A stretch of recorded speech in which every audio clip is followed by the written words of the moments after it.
ஒரே ஒரு விஷயத்தை லிபரான் சொன்னாரு, அதை நம்ம எல்லாம் தெரிஞ்சுக்கிறோம்.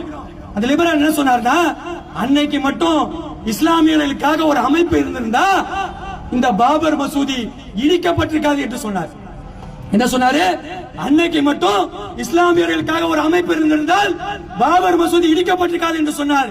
நாங்கள் இன்னைக்கு சொல்றோம், 2009 Social Democratic Party of India துவங்கப்பட்டுச்சு. இனிமேல் ஒரு பள்ளிவாசலில் இருந்தோம் நாங்கள் உயிரை கொடுத்தேனோ, ஒரு பள்ளிவாசல் இருந்து கூட ஒரு கல்ல கூட நம்மளால் நகர்த்த முடியாது. இந்தியா முழுமைக்கும் எஸ்டிபிஐ கட்சி வளர்ந்து நிற்கிறோம்.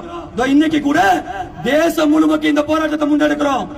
நாங்க நிறைய பேரு நிறைய அமைப்புகள் எல்லாம் சோர்ந்து போயிட்டான், நொந்து போயிட்டான்.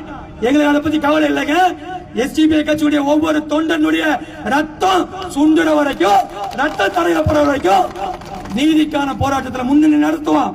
நீதிக்கான போராட்டம் என்பது என்ன என்பதை இந்த நாடு எஸ்டிபிஐ கட்சியினுடைய தலைமையில சந்திக்கும் என்பதை நான் சொல்றேன். ஆகவே அன்புக்குரியவர்களே, நீங்கள் சிந்தித்து பாருங்கள். பிரச்சனை முடியாது, இவன் பிரச்சனைகளை செய்து கொண்டே இருப்பான்.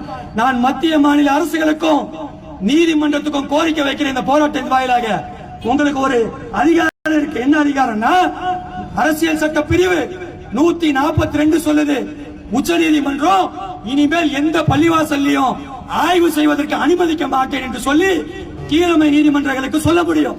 அந்த 142வது சட்டத்தை உச்ச நீதிமன்றம் எடுத்து இந்த நாட்டில மதச்சார்பின்மை, மத நல்லிணக்கம், அண்ணன் தம்பிகளாக வாழ்ந்து கொண்டிருக்கக்கூடிய இந்த மக்களுக்கு இடையில பிளவு ஏற்படுத்தாமல் இருக்கணும்னா அப்படியான சட்டத்தை உச்ச நீதிமன்றமே நீங்க பாஸ் பண்ணுங்க.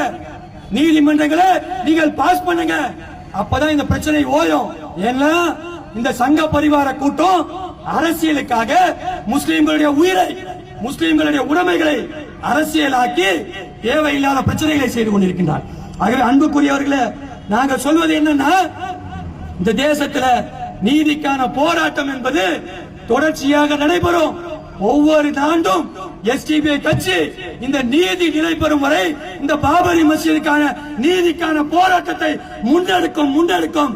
இதை தடுக்க எந்த சக்தி வந்தாலும் அதை தகர்த்தெறிந்து போராட்டத்தை